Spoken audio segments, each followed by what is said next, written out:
Shalom. Puji Tuhan, kita akan memulai ibadah ini. Kita mulai dengan berdoa. Terima kasih Tuhan Yesus buat kebaikan-Mu. Terima kasih buat kebaikan-Mu Tuhan. Kalau kami boleh berkumpul di tempat ini, kami boleh bersama-sama beribadah, memuji, memuliakan Engkau. Biar Tuhan, Engkau yang berhadir di tengah-tengah setiap kami, Engkau yang lawat setiap kami Tuhan. Terima kasih Tuhan Yesus, terpuji nama-Mu di dalam nama Tuhan Yesus. Haleluya. Amin.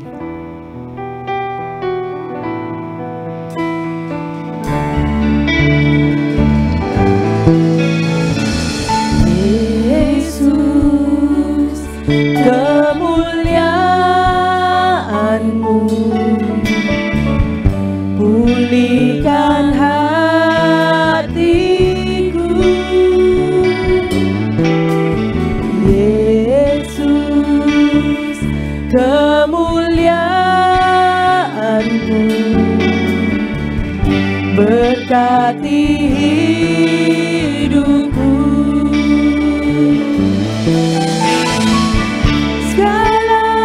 Pujian syukur bagimu, Kau hadir dalam hidupku. Kini ku datang sujud di hadapan-Mu, memuji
syukur bagimu.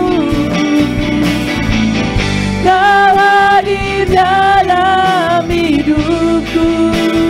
Kini ku datang sujud di hadapanmu, memujimu, menyembahmu. Yesus, ku menyembahmu. Segala pujian syukur bagimu. Kau hadir dalam hidupku. Kini ku datang sujud di hadapanmu, memujimu, menyembahmu. Yesus, ku menyembahmu.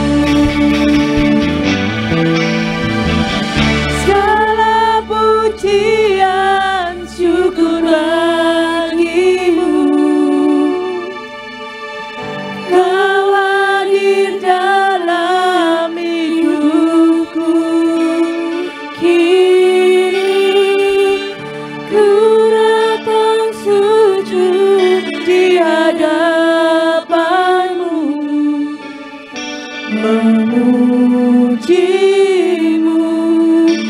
menyembahmu. Yesus, ku menyembah. Segala pujian, segala pujian syukur bagimu.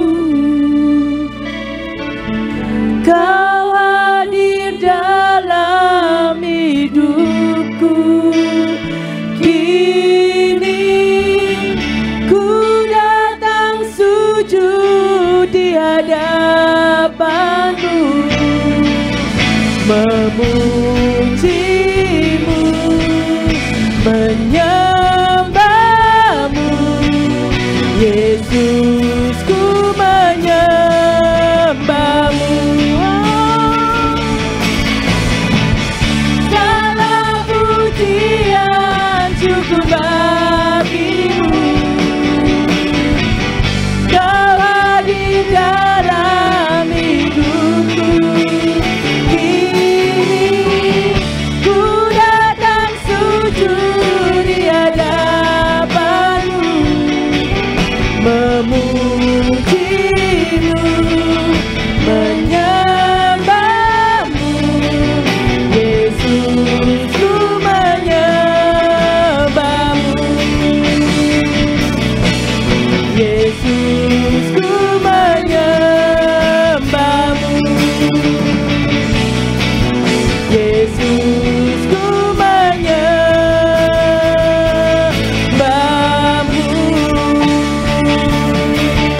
Oh, ku menyembahmu Tuhan, ku sembah. Haleluya.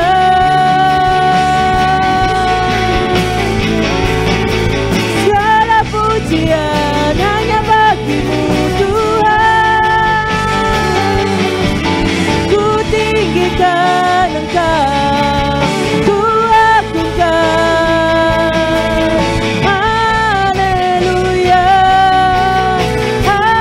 haleluya. Yesus, segala pujian hanya bagimu.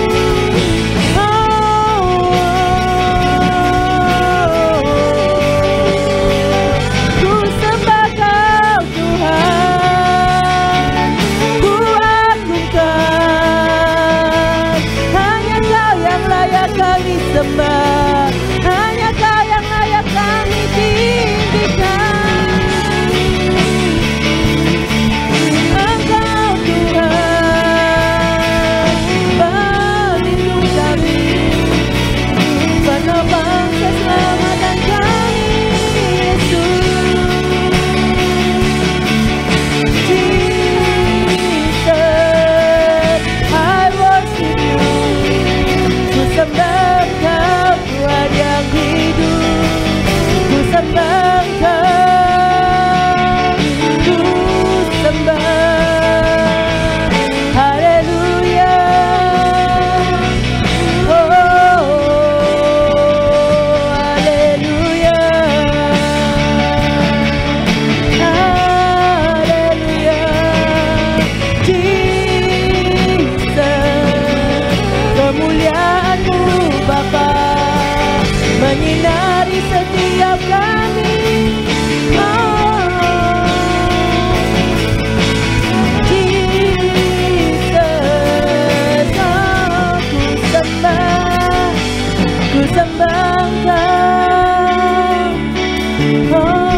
sembah Kau Tuhan.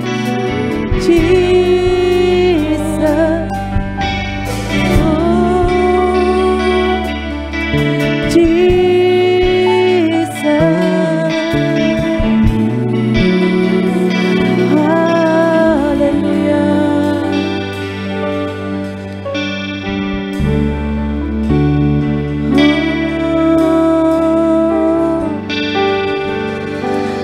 Ku sembah Kau, ya Allahku, ku tinggikan nama-Mu selalu. Tiada lidah kan mengaku Engkaulah Yesus, Tuhan Rajaku. Ku sembah Kau, ya Allahku, ku tinggikan nama-Mu selalu. Tiada lutut tak berteduh menyembah Yesus, Tuhan Rajaku. Ku sembah Kau, ya Allahku, ku tinggikan nama-Mu selalu. Tiada lutut tak berteduh menyembah Yesus, Tuhan Rajaku.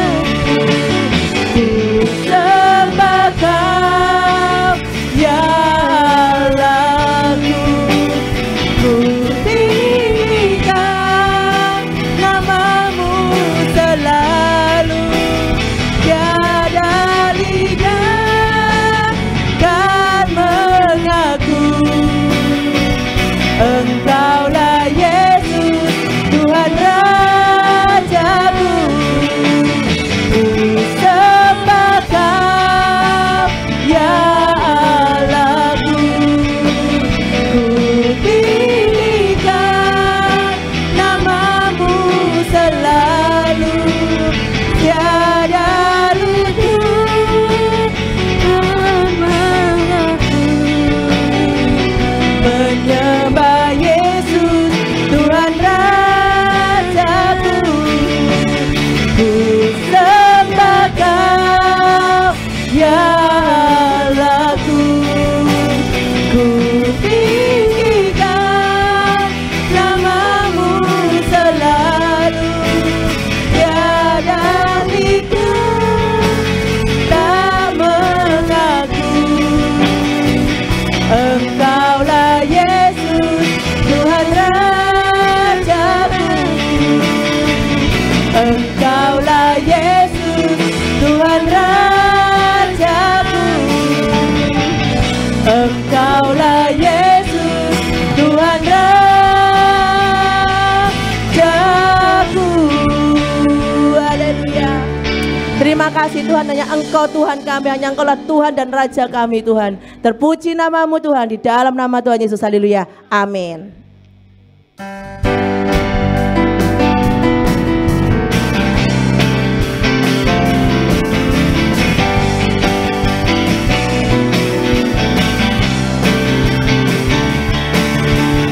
Besarlah Tuhan dan layak dipuji.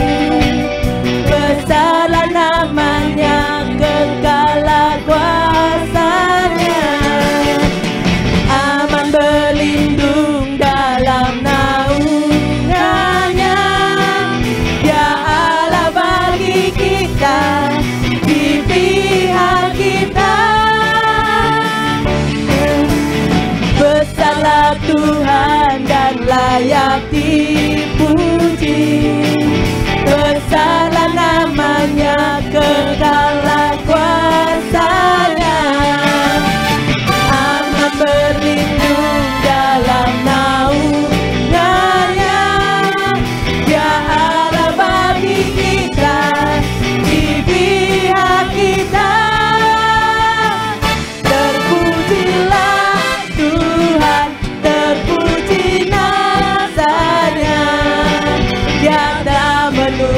menunjukkan kasih-Nya pada kita. Sebab Tuhan telah bangkit menyayangi kita. Terpujilah Tuhan, terpuji namanya, Yesus Allah perkasa.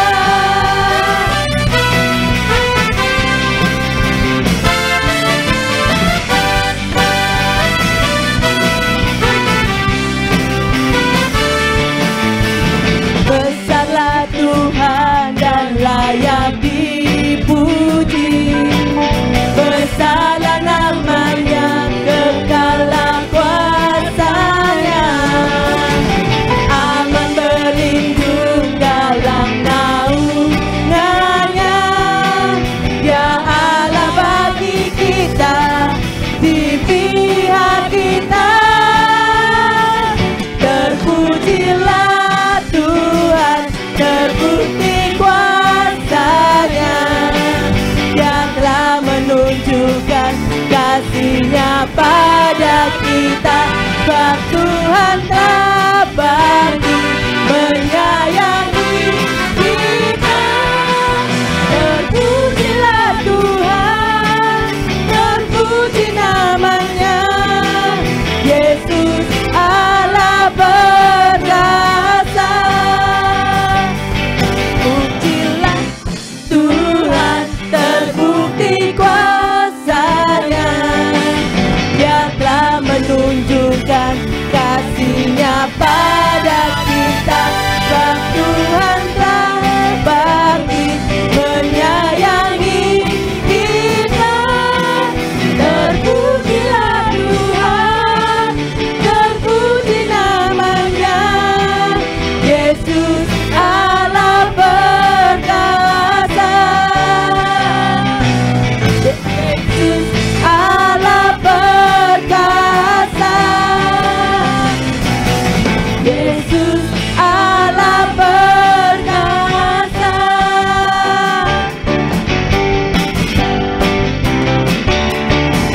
Tuhan Raja Maha Besar, mari datang menyembah Dia. Tuhan Raja Maha Besar, mari datang menyembah Dia. Dia pencipta dunia ini, yang membentuk gunung-gunung, kehadiran-Nya datanglah, nyanyi bersyukur padanya. Dengan bersuka bernyanyilah, Dia batu keselamatan, pujilah Tuhan Raja Maha Besar. Tuhan Raja Maha Besar, mari datang menyembah Dia. Tuhan Raja Maha Besar, mari datang menyembah Dia. Dia pencipta dunia ini, yang membentuk gunung-gunung, kehadiran-Nya datanglah, nyanyi bersyukur padanya. Dengan bersuka bernyanyilah, Dia batu keselamatan, pujilah Tuhan Raja Maha Besar.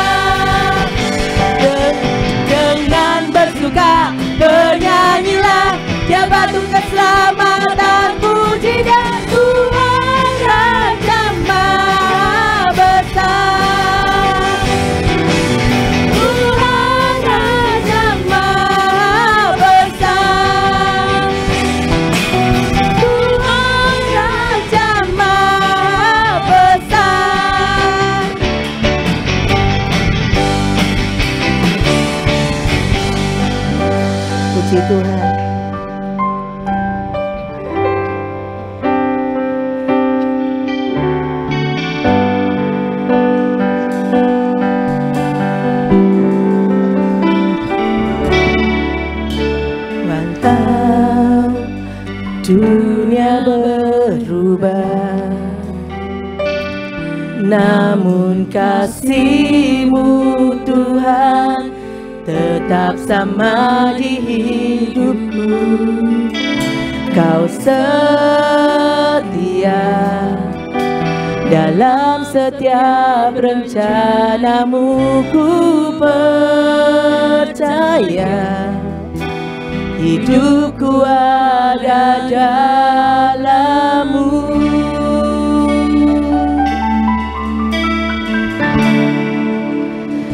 Sampai detik ini ku melihat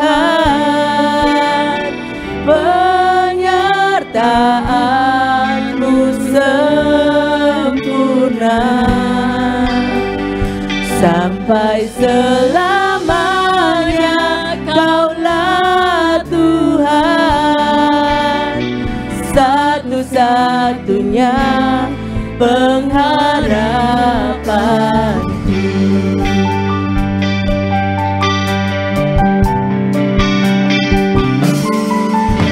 Walau dunia berubah, namun kasih-Mu Tuhan tetap sama di hidupku. Kau setia dalam setiap rencana-Mu, ku percaya hidupku ada dalam-Mu.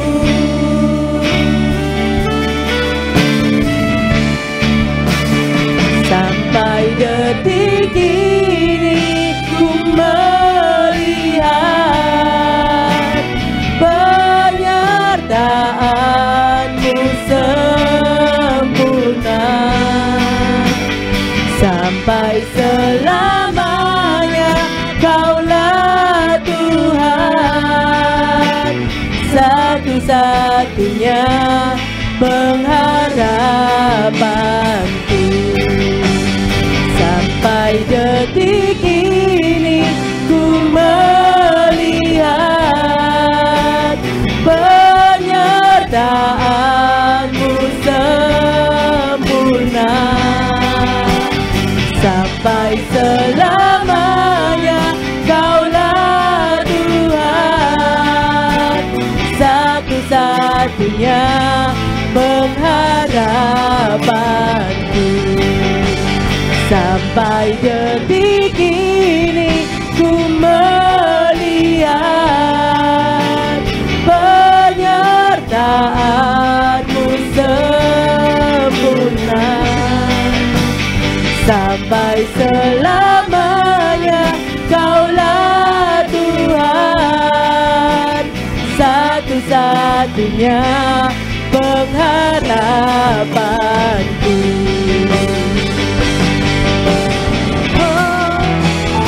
Sampai detik ini ku melihat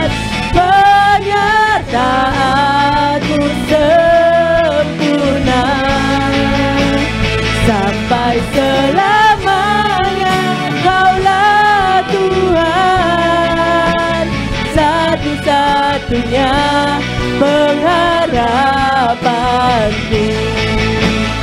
Sampai detik ini ku melihat penyertaan-Mu sempurna. Sampai selamanya Kaulah Tuhan, satu-satunya pengharapanku. Sampai detik ini melihat penyertaan-Mu sempurna. Yes, amin. Sampai selamanya Kaulah Tuhan, satu-satunya pengharapanku. Sampai detik ini ku melihat penyertaan-Mu sempurna, sampai selamanya Kaulah Tuhan, satu-satunya pengharapanku. Sampai detik ini ku melihat penyertaan-Mu sempurna, sampai selamanya Kaulah Tuhan, satu-satunya pengharapanku. Sampai detik ini ku melihat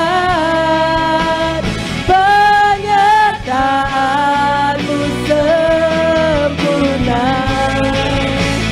sampai selamanya Kaulah Tuhan, satu-satunya pengharapanku. Sampai detik ini ku melihat penyertaan-Mu sempurna, sampai selamanya Kaulah Tuhan, satu-satunya pengharapanku. Satu-satunya pengharapanku, satu-satunya pengharapanku. Haleluya, Kaulah pengharapan kami,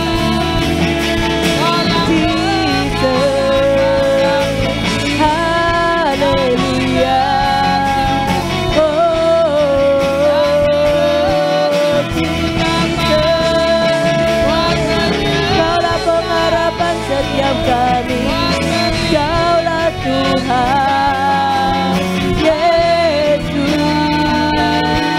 penyertaan-Mu sempurna buat setiap kami, buat pribadi kami Tuhan. Terima kasih. Oh, haleluya.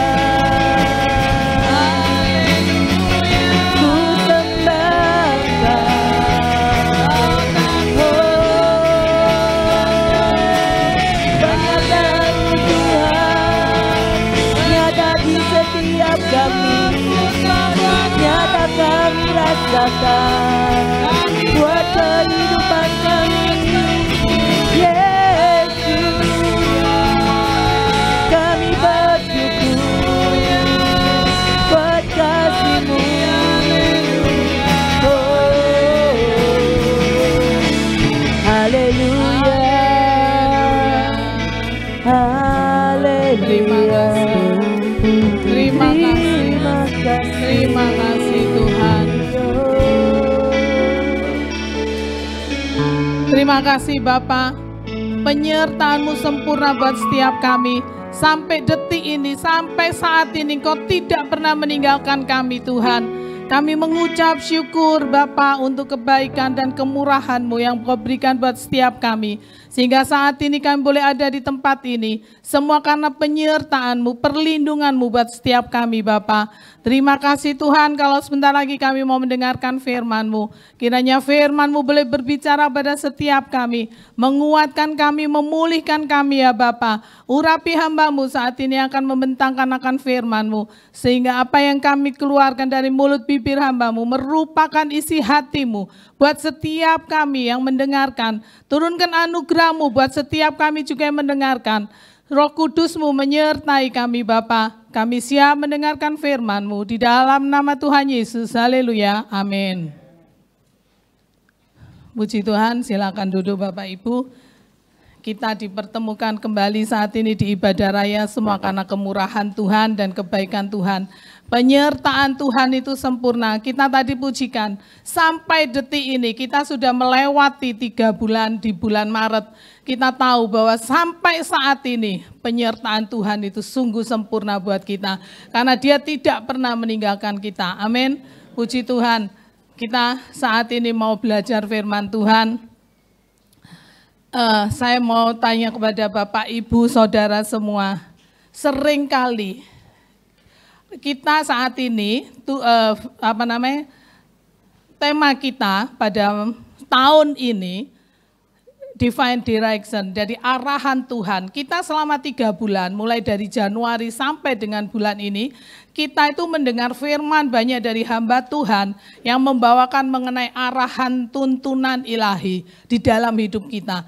Saya mau tanya, apakah tuntunan ilahi, arahan ilahi dalam hidup kita itu sangat kita butuhkan? Jadi tuntunan, arahan Tuhan dalam hidup kita itu sangat kita butuhkan. Kalau kita lihat suatu kapal berjalan di dalam lautan yang luas, dia membutuhkan kompas. Dia membutuhkan arah tujuannya, dia yang mau kemana, dia membutuhkan kompas sehingga dia sampai ke tujuannya. Kalau nggak ada itu nanti akhirnya nggak tahu dia nyasar kemana. Makanya berapa minggu yang lalu kita juga mendengar firman Tuhan bahwa kita membutuhkan kompas di dalam hidup kita. Arahan Tuhan, Roh Kudus yang di dalam diri kita yang menuntun langkah hidup kita sehingga kita sampai kepada tujuan kita. Jadi kalau kita lengah, tadi yang saya gambarkan itu kapal, kalau dia tidak memakai kompas, arahan itu dia akan kesasar. Demikian juga hidup kita. Kalau kita tidak minta tuntunan Tuhan dalam hidup kita, kita akan juga kesasar. Jadi tuntunan Tuhan dalam hidup kita ini sangat kita butuhkan. Jadi kita selama 3 bulan kita ini sudah mendengar firman mulai dari Januari sampai saat ini kita sudah menginjak di bulan ketiga. Apakah penyertaan Tuhan buat hidup kita? Kalau kita berada di tempat ini semua karena kemurahan Tuhan. Pada saat ini saya mau jelaskan keputusan yang kita ambil itu sangat penting dalam hidup kita. Keputusan itu sangat penting dalam menentukan langkah hidup kita. Keputusan yang kita ambil itu sangat penting. Karena keputusan yang kita ambil berdampak untuk hidup kita. Misal, saya kasih contoh, kita mengambil keputusan, mungkin anak-anak muda saat ini yang belum menemukan jodohnya, yang mengambil keputusan untuk mengambil pasangan hidupnya. Kalau salah di dalam mengambil pasangan hidupnya, akan seumur hidupnya, karena pasangan hidup enggak bisa, saya enggak cocok, hari ini saya sudah kira-kira sebulan, saya mau ganti, bisa enggak? Enggak bisa. Jadi keputusan yang diambil itu menentukan hidup kita selanjutnya. Jadi kalau pasangan hidup, nyari pasangan hidup, hati-hati. Bertanya sama Tuhan, jangan sampai kita ambil pasangan hidup yang akhirnya menyesatkan kita. Karena beberapa di tempat ini akhirnya meninggalkan Tuhan. Beberapa malah mereka pelayan Tuhan, yang mereka sudah melayani Tuhan, tapi waktu mengambil keputusan, mengambil pasangan hidup, akhirnya meninggalkan Tuhan. Jadi keputusan apapun yang kita ambil, itu sangat penting untuk hidup kita. Yang tadi saya kasih contoh, salah satu keputusan mengambil pasangan hidup. Keputusan mengambil sekolah, kita mau kuliah, kita mau sekolah kemana, menentukan juga masa depan kita. Kalau kita salah mengambil keputusan sekolah kuliah yang tidak kita sukai, kita terpaksa karena apa? Nanti akhirnya gimana? Akhirnya juga untuk masa depan kita tidak tahu mau arah kemana. Karena kita sudah salah mengambil keputusan. Jadi keputusan itu sangat penting di dalam kehidupan kita. Dalam kita mengambil arah hidup kita kemana, itu tergantung dengan keputusan kita. Kita saat ini, saya kasih contoh yang keputusan sekolah yang salah, itu saya ada punya saudara, dia dipaksa orang tuanya untuk ngambil sekolah dokter gigi. Jadi dia terpaksa melakukan itu, ngikuti karena kemauan orang tuanya, dia kuliah dokter gigi. Begitu dia selesai kuliah dokter gigi, ijazahnya ini dikasihkan ke orang tuanya. Ini yang ayah, mama, papa minta, saya sudah menyelesaikan. Dan apa sekarang? Sampai hari ini tidak digunakan sama dia. Kepandaiannya dia itu tidak digunakan. Jadi dia cuma mendapat ijazah, diserahkan orang tuanya, ya sudah. Nah, makanya hati-hati di dalam mengambil keputusan, langkah hidup kita itu menentukan masa depan kita. Kita kalau salah mengambil keputusan, dampaknya itu ke belakangnya itu luar biasa. Kita saat ini mau belajar firman Tuhan, kita mau masuk di dalam firman Tuhan, kita mau lihat contoh di dalam firman Tuhan, kita mau baca di Rut 1 ayat 1 sampai 5. Di Rut 1 ayat 1 sampai 5.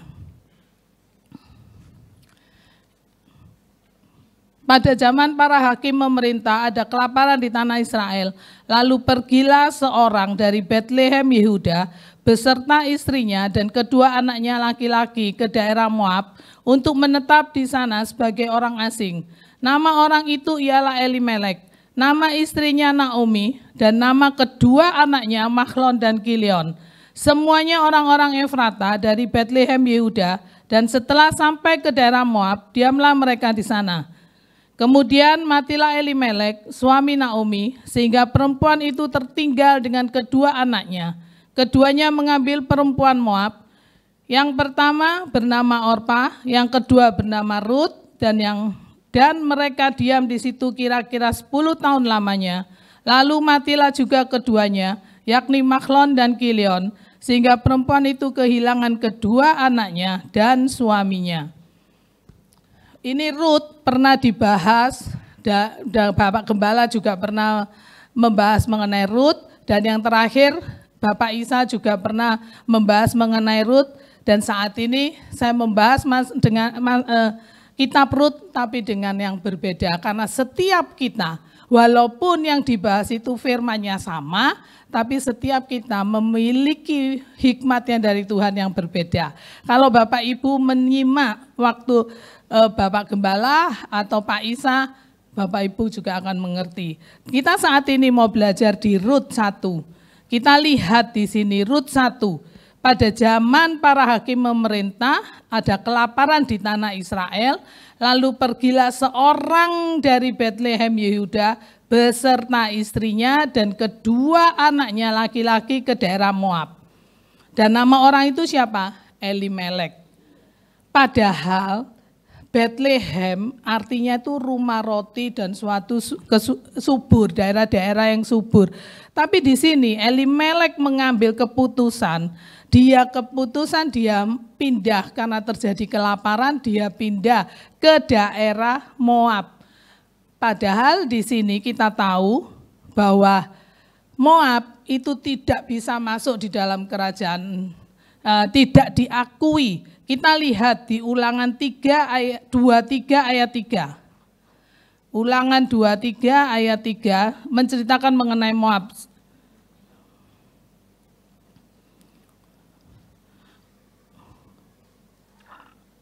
Ulangan 23 ayat 3. Di sini dikatakan, seorang Amon atau seorang Moab janganlah masuk jemaat Tuhan. Bahkan keturunannya yang ke-10 pun tidak boleh masuk jemaat Tuhan sampai selama-lamanya.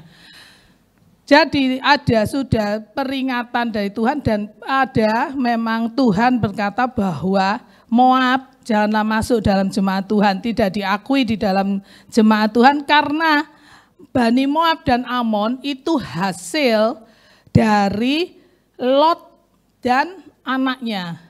Mungkin kalau Bapak Ibu ngerti, kita kalau mau lihat di Kejadian 19 ayat 30 sampai 38.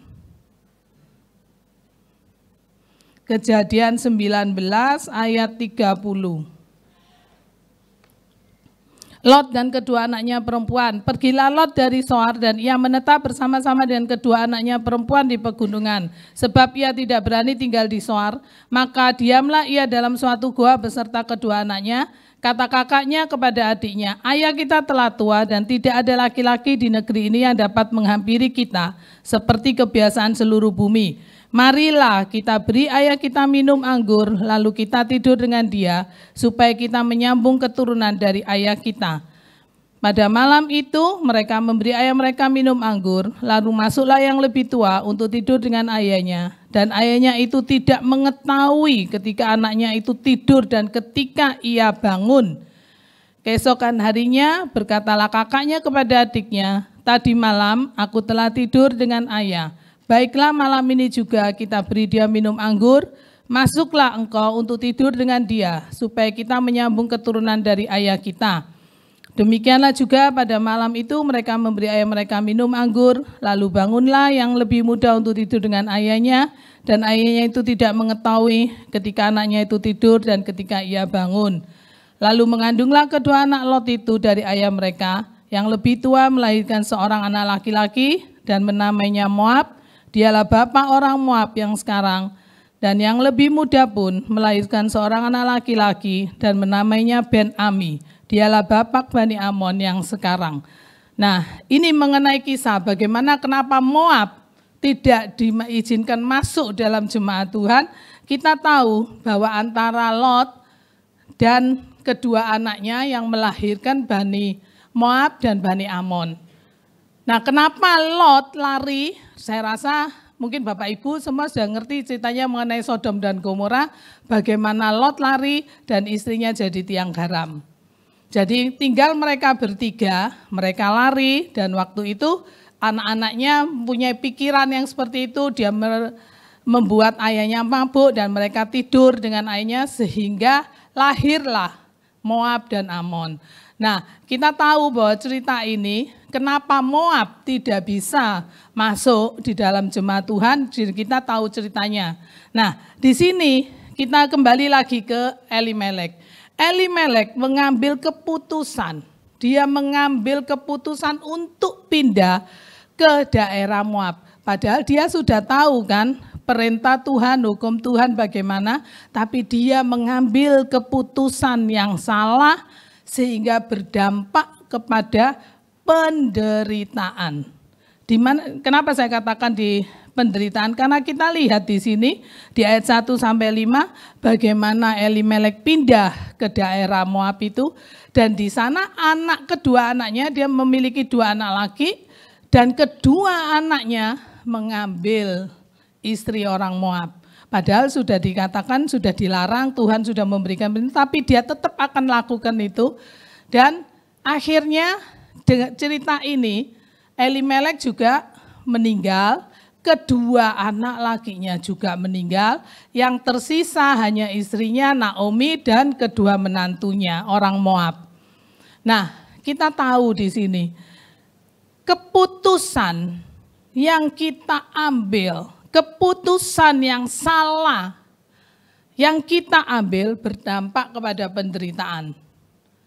Dan kita lihat bagaimana seharusnya dia itu di Bethlehem, kan rumah yang diberkati Tuhan, tapi Elimelek mengambil keputusan, dia keluar dari situ dan dia tinggal di Moab. Dan kita tahu sehingga mengakibatkan kedua anaknya dia sendiri meninggal, sehingga meninggalkan Naomi dan kedua menantunya.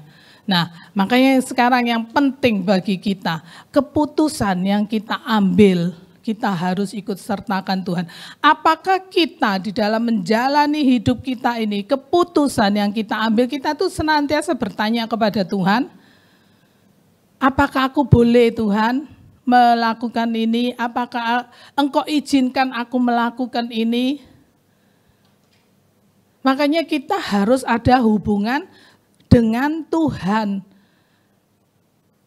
Sehingga kita ada hubungan dan kita tuh senantiasa bertanya, keputusan yang aku ambil ini apakah benar menurut Tuhan.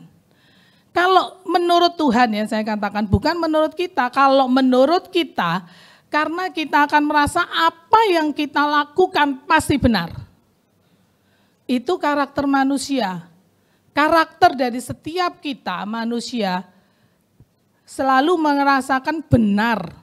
Selalu apa yang kita ambil itu benar. Dan kita kadang-kadang memaksakan kehendak kita, Tuhan harus nuruti apa yang aku mau. Kalau kita ngambil keputusan ini, misalnya waktu mengambil jodoh, Tuhan bilang jangan. Enggak boleh, karena kita sudah tahu rambu-rambunya. Jadi orang terang jangan berhubungan dengan yang di luar sana. Tapi kita tuh sudah tahu, tapi kenapa kita coba-coba. Dan kita merasa, Tuhan benar, ini yang aku ambil ini menurut hati kita. Ya itu yang sering kali kita lakukan. Jadi akhirnya berdampak kepada masa depan kita, keadaan kita, rumah tangga kita, segala macamnya. Kalau itu yang jodoh ya, yang saya katakan tadi. Jadi keputusan yang salah berdampak kepada penderitaan kita. Tapi memang kita seringkali manusia, karakter manusia merasa benar. Yang kita ambil benar dan yang kita ambil, keputusan yang kita ambil, kita memaksakan Tuhan untuk nuruti maunya kita. Itu yang biasa yang kita lakukan. Dan kita lihat di Rut 1 ayat 13b. Di sini Naomi berkata, bukankah jauh lebih pahit yang aku alami daripada kamu, sebab tangan Tuhan teracung terhadap aku. Nah, di sini Naomi berkata, penderitaan yang dia alami, kesulitan yang dia alami, dia akhirnya apa? Menyalahkan siapa? Tuhan. Di sini kita jelas sudah dikatakan, bukankah jauh lebih pahit yang aku alami daripada kamu, sebab tangan Tuhan teracung terhadap aku. Nah, makanya saya katakan tadi di depan, bahwa manusia merasa apa yang kita ambil, keputusan yang kita ambil itu benar. Dan dampaknya akhirnya apa? Kalau kita mengalami kesulitan, menyalahkan Tuhan. Kita lihat gambaran Naomi di sini.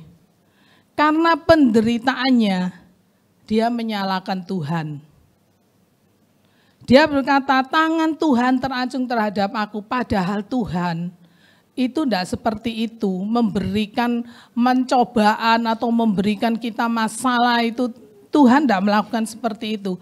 Tapi memang kita manusia seringkali kita dengan mudahnya kita menyalahkan Tuhan. Bahwa semua yang terjadi dalam hidupku, aku ini susah seperti ini apa? Karena apa? Karena Tuhan tidak sayang aku. Loh, aku ini sudah melakukan ini itu, tapi Tuhan tidak sayang aku. Menyalahkan Tuhan, dengan mudahnya kita menyalahkan Tuhan. Tapi tanpa kita mengoreksi diri kita. Apakah keputusan yang kita ambil, kita melibatkan Tuhan? Apa keputusan yang kita lakukan, kita menyertakan Tuhan? Tapi kita paling, kalau kita mengalami semua ini, kita akan menyalahkan Tuhan, itu yang paling gampang. Padahal kemalangan yang terjadi itu karena apa? Diri sendiri. Pertama, kenapa kesusahan, kemalangan terjadi dalam hidup kita? Karena apa? Diri kita sendiri. Kita kan tidak mau mengoreksi diri kita karena memang karakter manusia pada umumnya merasa benar. Terus yang kedua, memang karena ada proses atau ujian Tuhan buat diri kita. Kalau proses atau ujian Tuhan, itu pasti mendatangkan kebaikan. Karena ujian, kalau anak-anak sekolah ujian, itu untuk apa? Untuk naik tingkat. Ujian, mereka memang mengalami ujian, semua Untuk mau naik tingkat, naik kelas, harus ada ujiannya. Dari SD ke SMP atau dari kelas 1 ke kelas 2 dan yang lain-lain. Kita harus melalui ulangan, melalui ujian. Jadi sebetulnya yang supaya kita itu proses Tuhan, kemalahan kita hadapi itu proses Tuhan atau ujian kita Tuhan untuk kita naik tingkat. Untuk kita naik tingkat kita perlu ujian itu. Dan yang ketiga disebabkan oleh apa? Tadi kalau disebabkan diri kita sendiri. Kedua mungkin ujian Tuhan buat kita untuk menaikkan tingkat kita. Yang ketiga karena setan. Memang kalau setan memang ingin menjatuhkan kita. Memang setan ingin menarik kita untuk menjatuhkan kita, supaya kita lebih lagi dan susah dan kita meninggalkan Tuhan. Itu memang keinginan setan begitu. Tapi kalau Tuhan tidak pernah memberikan kita kemalangan, tapi Tuhan memiliki tujuan untuk menaikkan kita, untuk roh rohani kita lebih lagi, iman kita lebih lagi kepada Tuhan, makanya Tuhan memberikan ujian itu.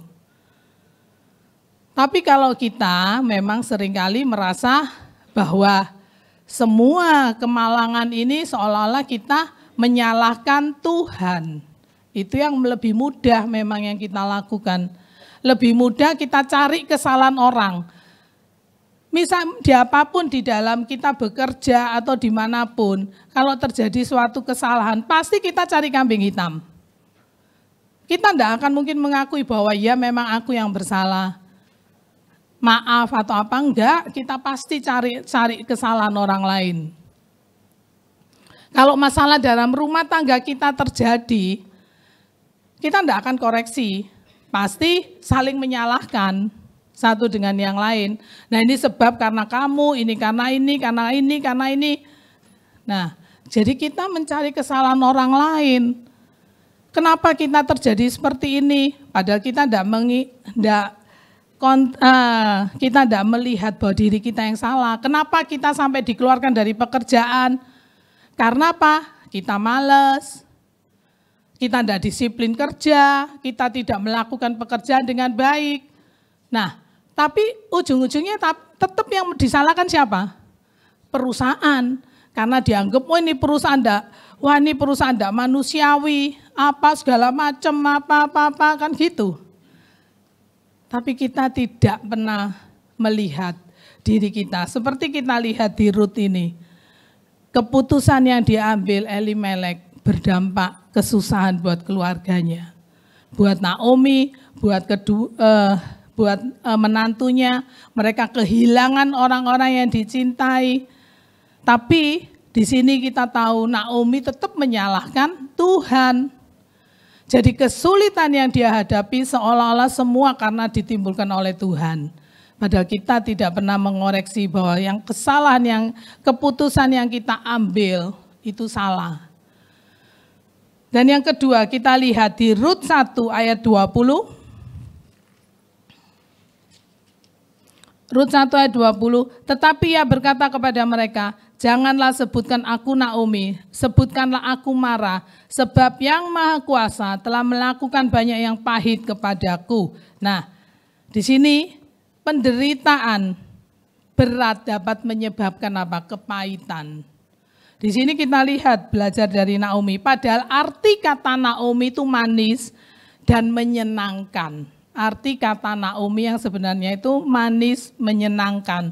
Tapi di sini kita lihat di ayat ini, karena penderitaannya, sehingga dia apa? Menyebabkan dia kepahitan. Pahitnya kepada siapa? Kepada Tuhan. Di ayat 21 di sini dikatakan, dengan tangan yang penuh aku pergi, tetapi dengan tangan yang kosong Tuhan memulangkan aku. Mengapakah kamu menyebutkan aku Naomi? Karena Tuhan telah naik sanksi menentang aku, dan yang Maha Kuasa telah mendatangkan malapetaka kepadaku. Nah, di sini kita lihat jelas, no?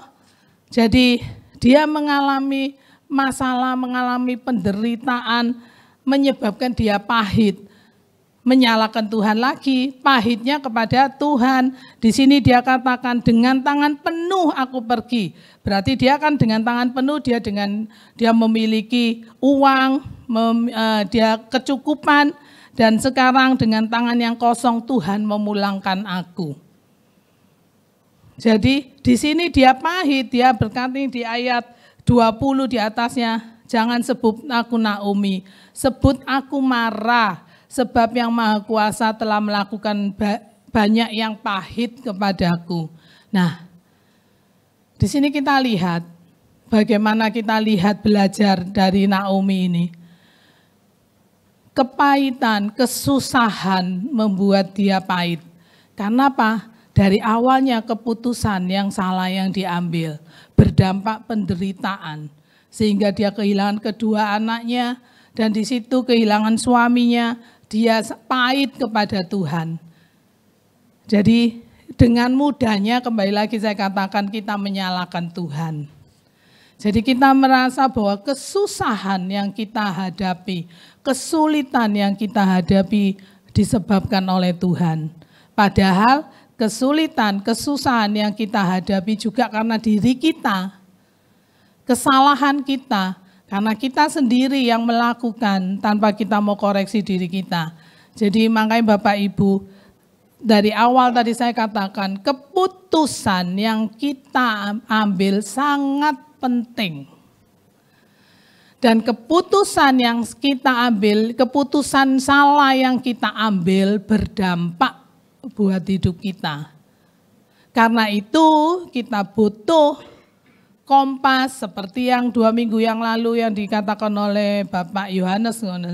Itu kita membutuhkan kompas dalam hidup kita, Roh Kudus di dalam diri kita yang menuntun kita. Makanya kita perlu saat ini tuntunan Tuhan, tuntunan ilahi di dalam hidup kita untuk mengarahkan langkah hidup kita. Karena hidup masih panjang, ini masih 3 bulan, masih 9 bulan ke belakang. Dan untuk seterusnya hidup kita. Jadi jangan kita mengambil keputusan yang salah. Karena itu akan berdampak di dalam kehidupan kita selanjutnya. Tapi pertanyaannya kembali mungkin Bapak Ibu bertanya, "Loh Tante, apa tidak bisa Tuhan tuh menolong?" Mungkin saya ngambil keputusan yang salah. Mungkin masa Tuhan tuh tidak bisa menolong kita. Tuhan itu dikatakan kita paling berdampaknya kita paling ngomongnya, loh Tuhan itu kan baik, Tuhan sangat baik. Kenapa Tuhan tidak menolong saya? Itu kan biasanya pertanyaan yang ada di dalam diri kita. Tuhan tidak sayang saya sehingga saya mengalami hal-hal seperti ini, mengalami kesulitan seperti ini. Kita merasa bahwa Tuhan itu tidak sayang. Karena saya pernah dengar memang di salah satu ada orang lah di jemaat ini juga pernah berkata sama saya, "Loh Tante, saya ini melakukan sudah apa yang Tuhan katakan, melakukan seperti ini. Tapi kok kesulitan tetap ada dalam diri saya." Seolah-olah dia ngomong bahwa Tuhan itu tidak sayang sama saya. Tapi kita nggak pernah mengoreksi bagaimana kita ini melakukannya, bagaimana kehidupan kita ini, dan apa yang kita ambil keputusan kita ini, apakah kita mengikut sertakan Tuhan di dalam setiap hidup kita. Makanya kalau beberapa waktu yang lalu, saya pernah berbicara di sini, makanya kenalilah Tuhan kita. Kalau kita kenal Tuhan kita akan tahu apa yang Tuhan mau kita lakukan. Jadi bukan menurut apa yang kita mau lakukan, tapi kita itu harus berjalan menurut mau Tuhan. Karena Tuhan tahu yang ke depannya, karena Dia tahu hidup kita yang ke depannya itu bagaimana. Karena Tuhan kita itu Tuhan yang luar biasa. Dan bisakah, pertanyaan masih Bapak Ibu bertanya, bisakah masa Tuhan tidak bisa menolong? Bisa, saya katakan. Kita mau lihat di Rut 3 ayat 10.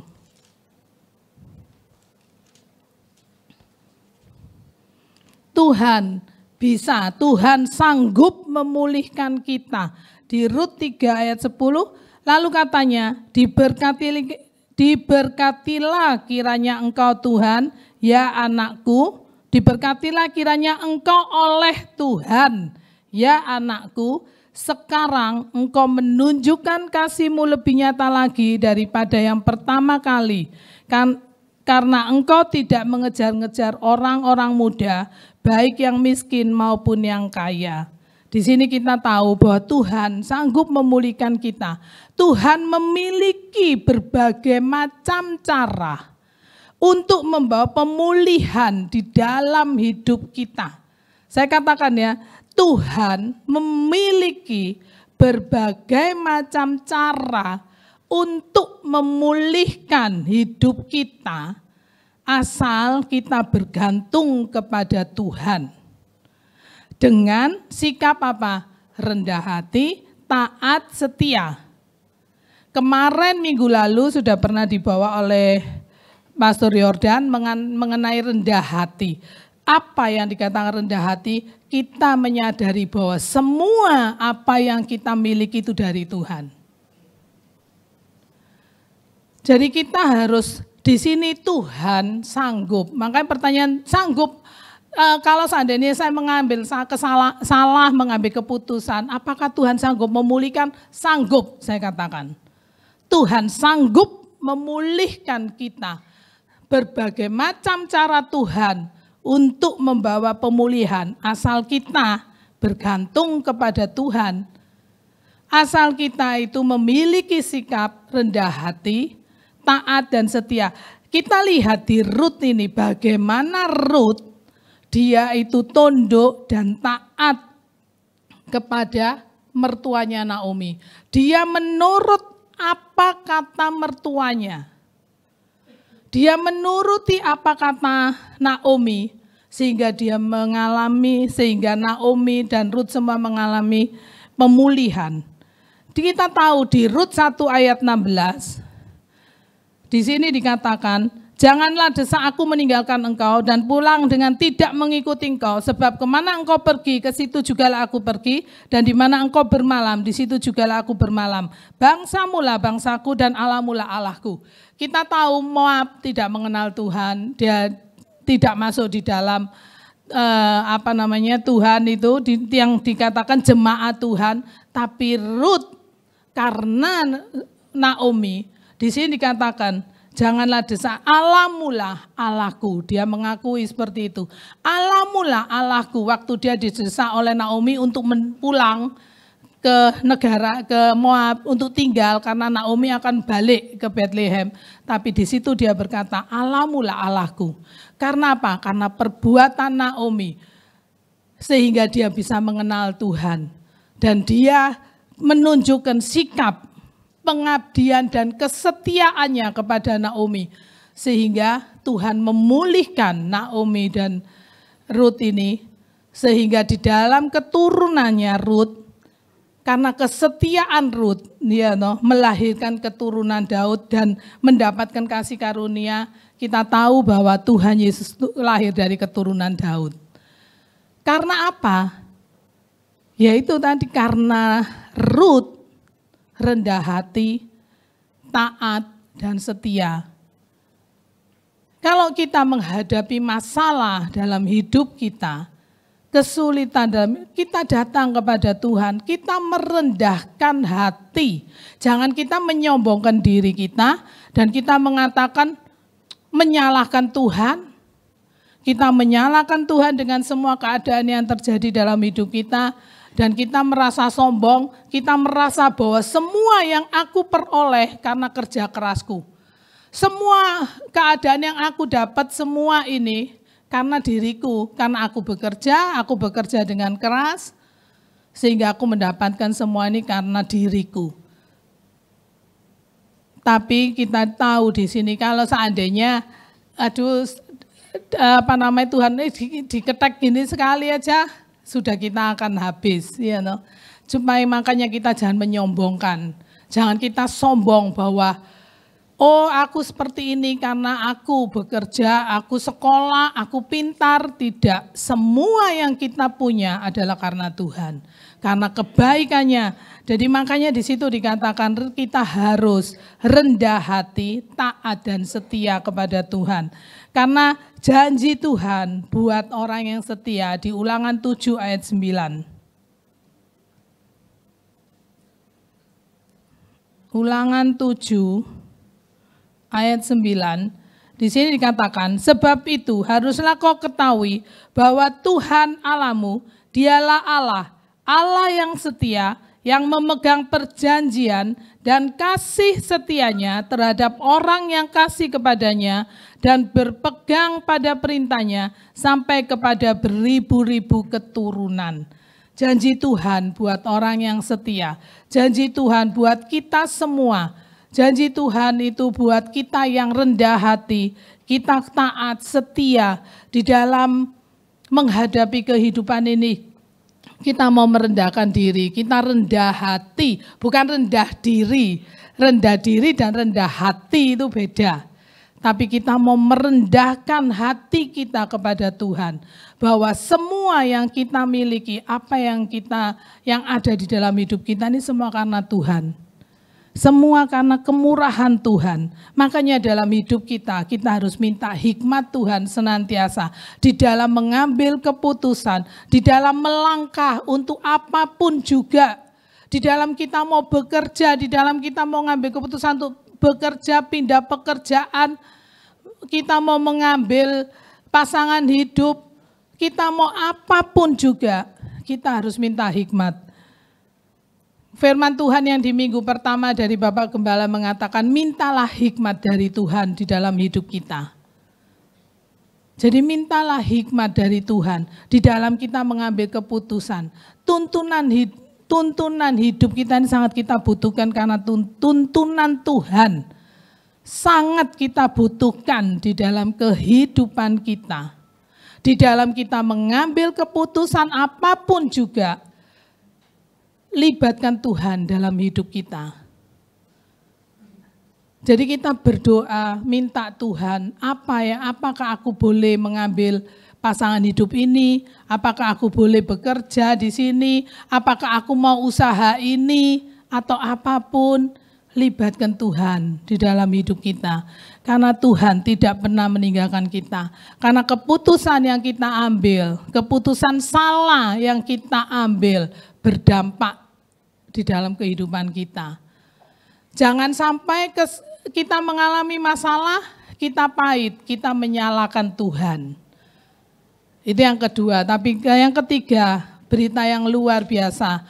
Kita seandainya salah mengambil keputusan, Tuhan sanggup enggak memulihkan? Tuhan sanggup memulihkan. Tuhan sanggup memulihkan kita.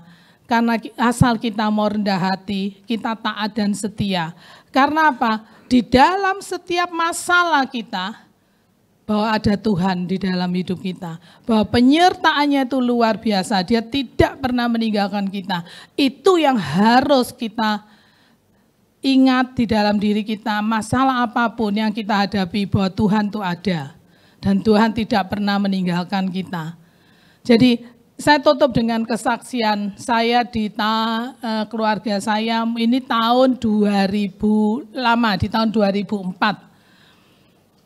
Keputusan, kelihatannya, makanya kan kita tanya, saya tadi kan tanya, apakah kita bisa salah mengambil keputusan? Bisa. Walaupun kita berdoa, iya. Karena apa? Karena yang kita doa, Tuhan aku mau melakukan ini. Ya. Tapi sesudah itu, kita itu tidak melibatkan Tuhan. Ini yang saya ceritakan waktu sekitar tahun 2004-2005. Bukan saya tidak berdoa, saya dan Pak Hendro juga berdoa. Waktu kita mau mengambil keputusan untuk kita, waktu itu kita diajak join sama saudara saya di Belanda untuk kita buka usaha di Belanda. Nah waktu itu saya ngikut, ya udah oke, kita share modal untuk usaha di Belanda. Nah itu sekitar tahun mungkin 2005-2006, pokoknya sekitar tahun-tahun itu. Terus saya berdoa sama Tuhan. Akhirnya kita jalan, kita lakukan, tapi akhirnya kita mengalami kerugian. Dan usaha yang dijalankan itu tidak berjalan dengan baik, akhirnya ditutup. Kan mengalami berarti kerugian. Nah, itu apakah saya tidak berdoa? Kita berdoa. Untuk kita akan memulai. Tapi yang saya perlu Bapak Ibu ingat, loh kok bisa Tante, wong sudah berdoa kok tetap salah, kok tetap akhirnya tidak diberkati, kok akhirnya tutup, ya no? Karena apa?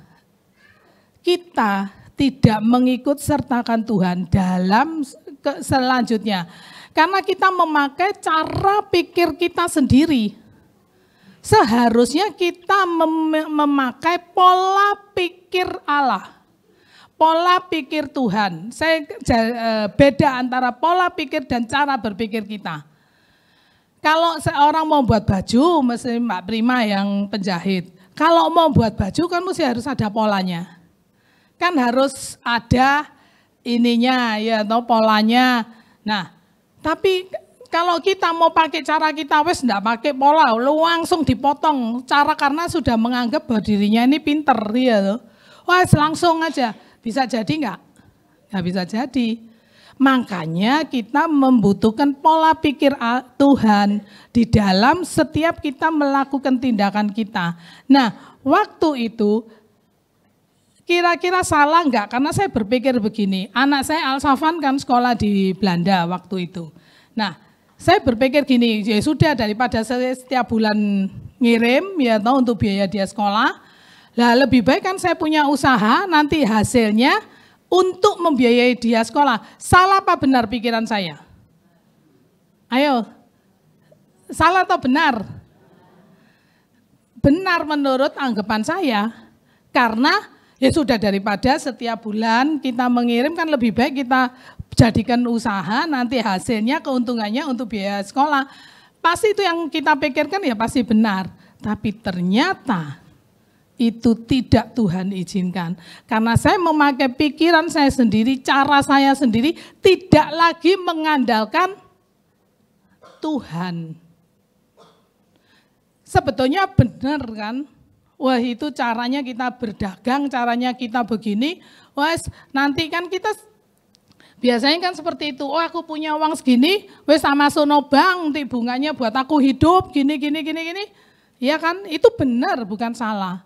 Tapi kita tidak pakai pola pikir Tuhan.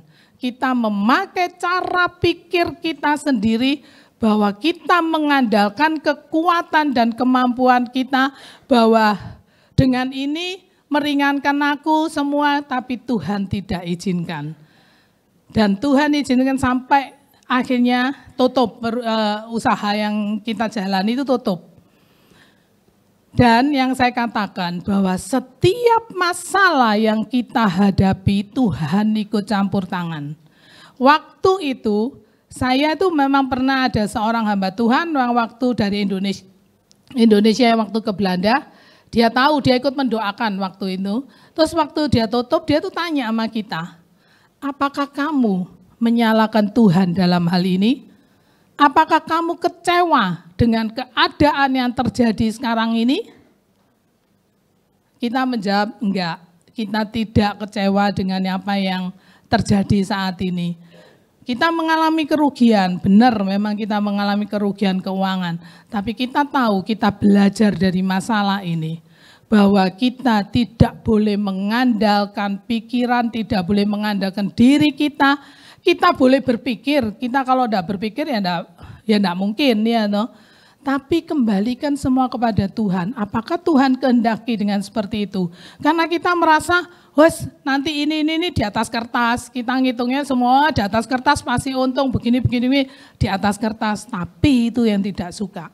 Makanya kita harus memakai pola pikir Allah di dalam kita mengambil keputusan, di dalam menentukan semuanya. Apakah Tuhan tidak pulihkan? Yang tadi, apakah Tuhan bisa memulihkan? Bisa. Dan Tuhan berkata bahwa aku akan memulihkan kerugian yang kamu hadapi. Ternyata memang betul. Tuhan pulihkan kerugian yang kita hadapi itu. Jadi makanya kembali saya tanyakan, saya bicara dengan Bapak Ibu, keputusan yang kita ambil, libatkan Tuhan di dalam segala keputusan hidup kita.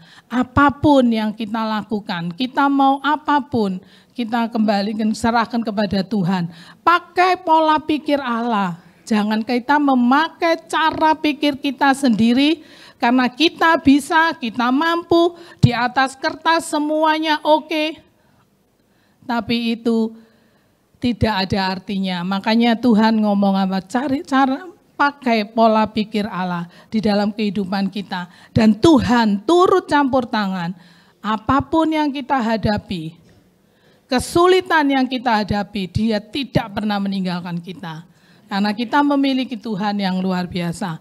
Puji Tuhan, saya undang imam musik untuk maju ke depan.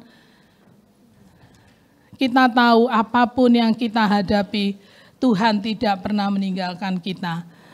Kita mau pujikan bila Engkau beserta, pimpin langkahku setiap waktu. Jadi kalau tanpa pimpinan Tuhan kita tidak bisa. Makanya kita minta pimpinan Tuhan di dalam hidup kita. Setiap saat, setiap waktu kita minta pimpinan Tuhan.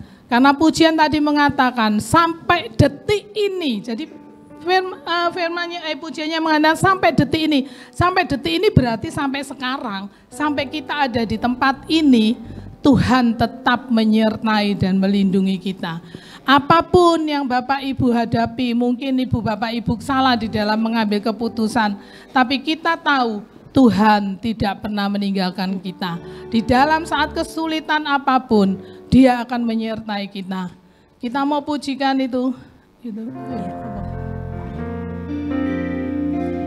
Bila Engkau tak besertaku,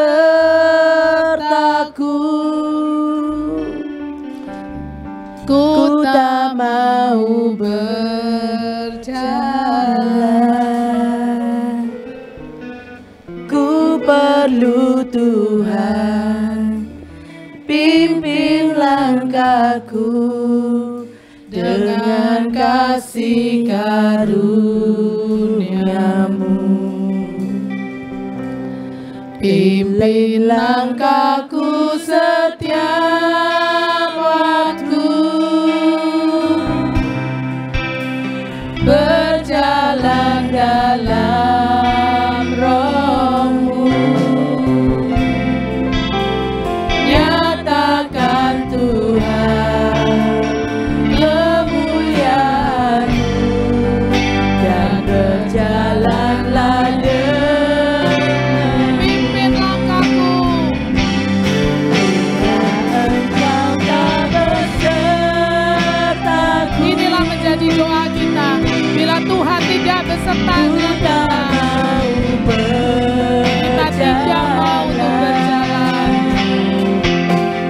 Ku perlu Tuhan, pimpin langkahku dengan kasih karunia-Mu.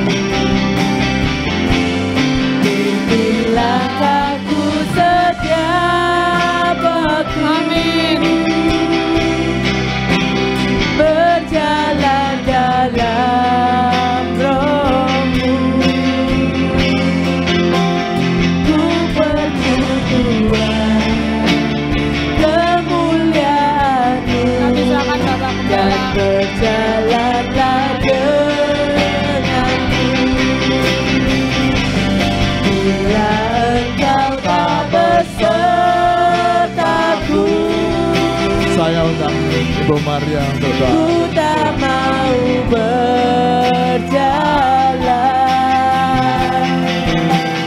Ku perlu Tuhan, pimpin langkahku dengan kasih karunia-Mu.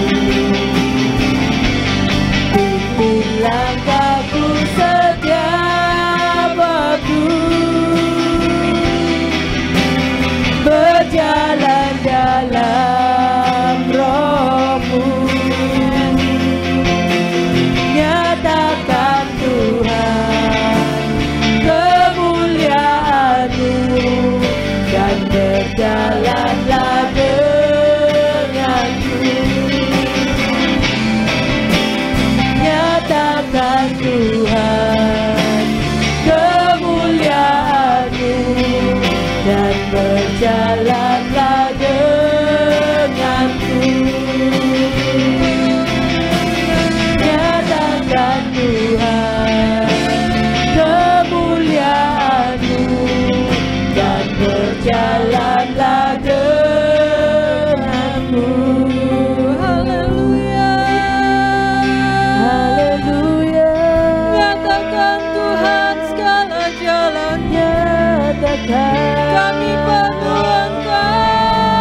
Yesus,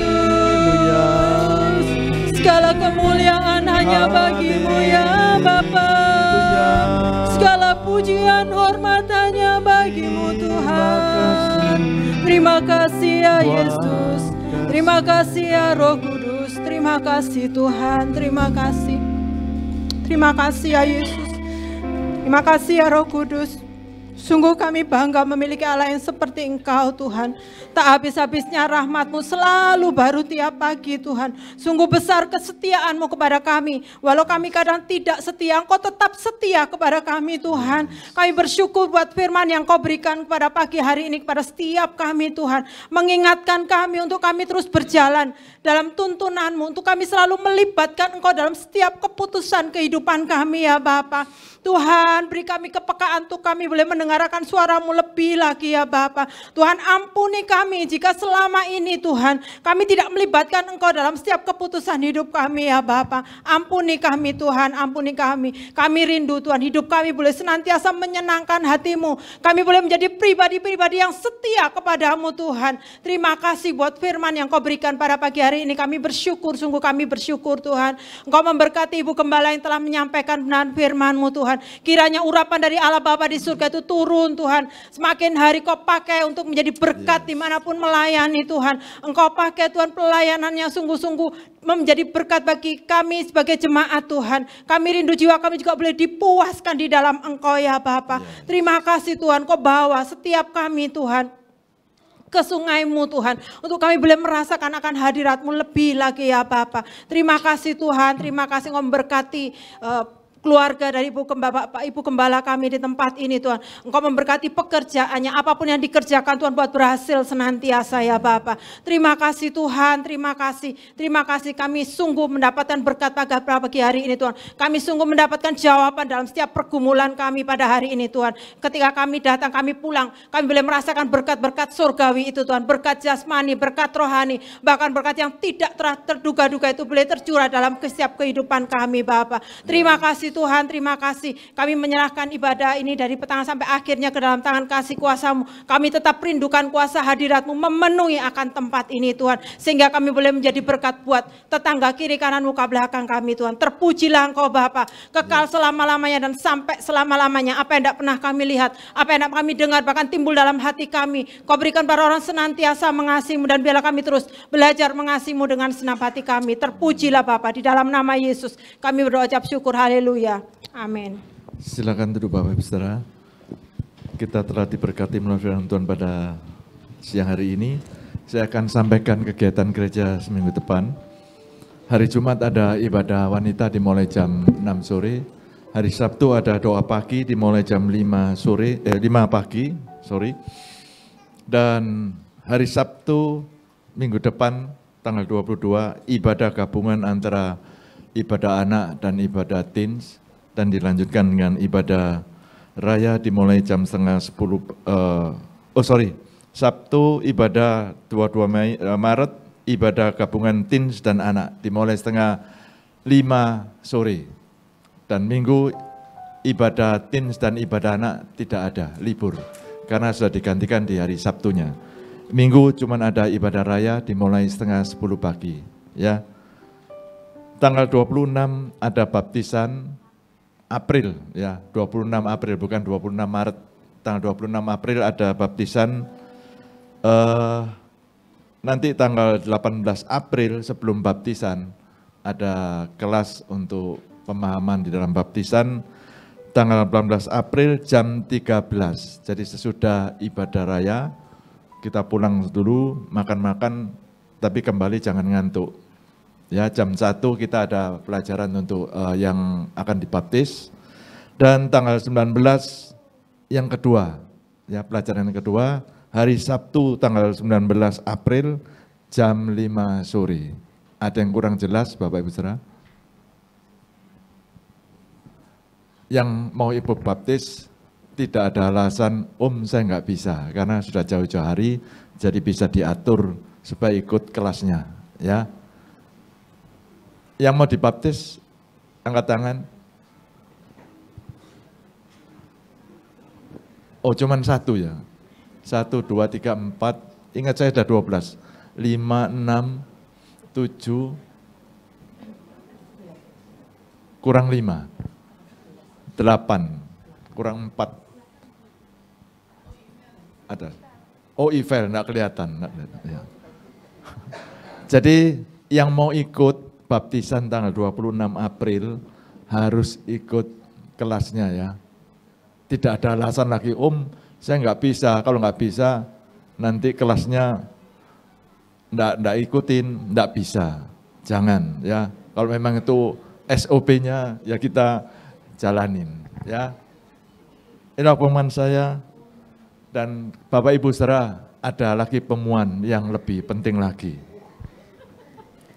Bukan yang ini dulu. Ya. Kemarin ada pertemuan plan-plan Tuhan di tempat ini, semua plan Tuhan tempat ini. Diikrarkan bahwa satu, masuk ke gereja dengan kusyuk, tidak ada lagi bicara soal arisan, nanti makan apa, ya masing-masing harus duduk ibadah, sebelum ibadah berdoa. Daripada nanti bicara yang lain-lain, karena saya lihat tambah hari semakin mendalam pembicaraannya. Ya, tambah rame, seperti kita masuk ibadah seperti masuk pasar. Ya. Jadi saya sebagai gembala, kalau ada tamu lama-lama, duh Pak, jemaatan juga sembahyang, cuma bicara aja, gitu ya. Jadi yang pertama harus diingat, masuk, duduk, sembahyang sebelum ibadah. Seperti zamannya engkong dulu. Ya, kalau engkong dulu sembahyangnya sendeku menghadap ke sana. Tapi saudara, enggak usah sendeku, duduk sembahyang menghadap ke mimbar aja. Yang kedua, sudah disiapin sampah, bak sampah. Jadi kalau Bapak Ibu saudara anaknya, khusus anaknya, habis makan itu yang berdampak peliket dan lain-lain, ya susu, permen atau lain-lain jangan dibuang di lantai. Jadi kita belajar menghargai tentang apa itu artinya kebersihan, supaya tidak menyusahkan yang membersihkan juga. Ya, apabila itu cairan, tolong jangan sampai tercecer. Karena kemarin habis meeting, habis pertemuan, saya membersihkan di situ bekasnya kopi susu. Mau pulang, enggak, saya enggak marah. Ya, cuman menghimbau saya. Ya, kalau ada cairan apapun, baik di dalam gereja, di luar, dibuang pada tempatnya. Setuju Bapak Ibu Saudara? Setuju. Setuju? Kalau gini semua saya seneng. Kalau tadi dengar nanti kadang, wah aku gak setuju kok Om Dicik ya. Ya, jadi kita ibadah ini juga bersih. Hati, pikiran kita juga, tempat kita juga bersih. Yang terakhir, Bapak Ibu Saudara, kemarin saya telah mengumumkan bahwa Rafael saya angkat sebagai wakil gembala gereja tempat ini.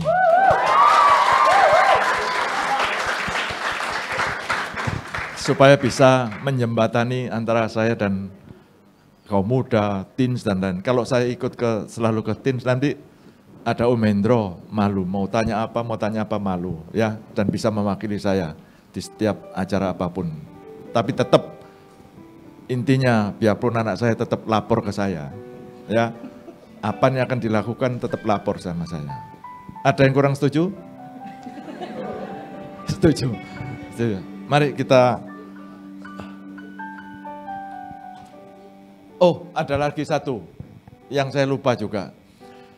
Ibadah kadang-kadang kita diganggu oleh anak. Kita ada penitipan anak di situ, Bapak Saudara. Ruangannya sudah disediakan, dititipkan sama istrinya atau suaminya, dijaga di sana. Ya, bukan gereja menyediakan penitipan anak terus ada yang jaga, enggak. Jadi tempatnya sudah disediakan, dititipkan sama istrinya atau suaminya, dijaga di sana supaya tidak mengganggu kita yang ibadah di sini. Ya, mengerti Bapak Saudara? Ngerti, setuju. Kita nyanyikan, kita akhiri ibadah kita. Hah? Oh iya, ada satu lagi. Sebabnya nggak saya catat, ya. Kalau ibadah, saya tolong ibadah kita kan cuma 1,5 jam sampai 2 jam. HP-nya ditaruh di tasnya aja. Ya, Om, saya nggak bawa apa itu Alkitab. Saya mau membawa ini, lihat di HP suci Om. Kalau bisa jangan taruh aja dalam bawaan Alkitabmu. Masa kamu malu dengan tetangga membawa Alkitab? Kalau dulu kan membawa Alkitab, ya jangan lalu jangan dibungkus koran, tapi tetap dibawa. Kalau lupa, ada di sini tampilannya. Ya, semua baik pelayan Tuhan, jemaat, kita tertib ibadah HP ditaruh. Ya, kecuali nanti ada panggilan diketarkan aja. Panggilan mungkin nanti pulang diajak makan, ya diketarkan aja, dilihat, oh ya sudah, habis itu dimasukkan lagi. Oke? Setuju? Setuju? Ya, sebagian masih yang setuju. Ya, tapi saya harap dengan adanya pengumuman ini kita dievaluasi kembali supaya kita beribadah dengan tenang, tertib, dan ada kemajuan di dalam ibadah kita. Amin. Kita nyanyikan Ku Mau Selalu Bersyukur. Kita akhiri ibadah kita pada siang hari ini.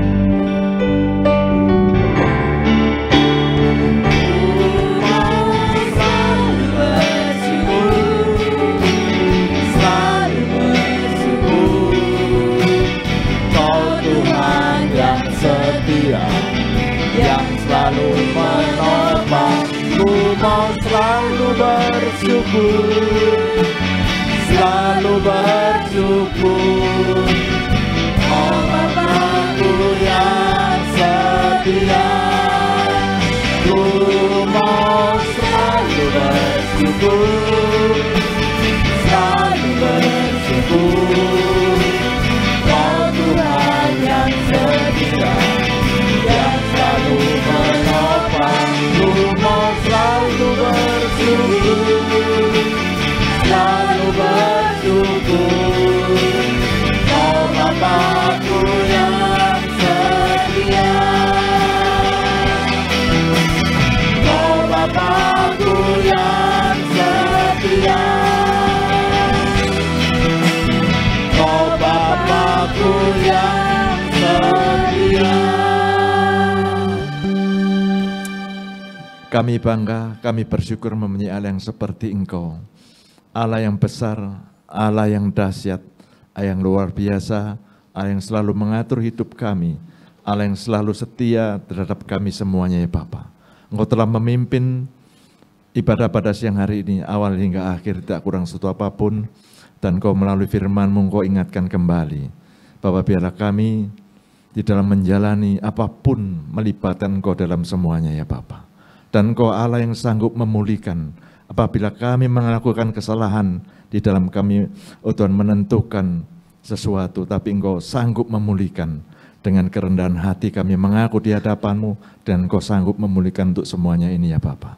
Terima kasih Bapa untuk firman-Mu, dan Engkau memberkati hamba-Mu yang telah memberkati kami melalui firman-Mu. Engkau tambah-tambahkan hikmat, wahyu, dan marifat yang daripada-Mu juga ya Bapa. Hamba-Mu berdoa juga untuk jemaat-Mu yang akan memberikan sebagian mereka punya, biarlah mereka memberikan dengan rasa sukacita, rasa syukur, dan rasa cinta akan Engkau ya Bapa. Bapak Ibu Saudara, sekarang angkat kedua tangan Bapak Ibu sekalian. Berbahagialah Engkau yang telah mendengar firman Tuhan, menyimpan dan melakukannya. Diberkatilah orang yang mengandalkan Tuhan. Diberkatilah suamimu, diberkatilah istrimu, diberkatilah anak-anakmu, diberkatilah setiap pria di tempat ini, diberkatilah wanita di tempat ini, diberkatilah pekerjaanmu, diberkatilah keluargamu, diberkatilah pernikahanmu. Bapak, Ibu, Saudara sekalian, sekarang pulanglah dengan membawa berkat dari Allah Bapa. Berkat damai sejahtera, sukacita di dalam persekutuan dengan Anaknya yang tunggal di dalam Yesus Kristus. Roh Kudus senantiasa menyertai sampai kesudahnya. Siang ini kami semua pulang membawa berkat Abraham, Isa, dan Israel, dan kami yang sudah diberkati untuk menjadi berkat. Di dalam nama Yesus hamba-Mu telah berdoa dan mengucap syukur. Yang setuju katakan amin. Tuhan memberkati Bapak Ibu Saudara.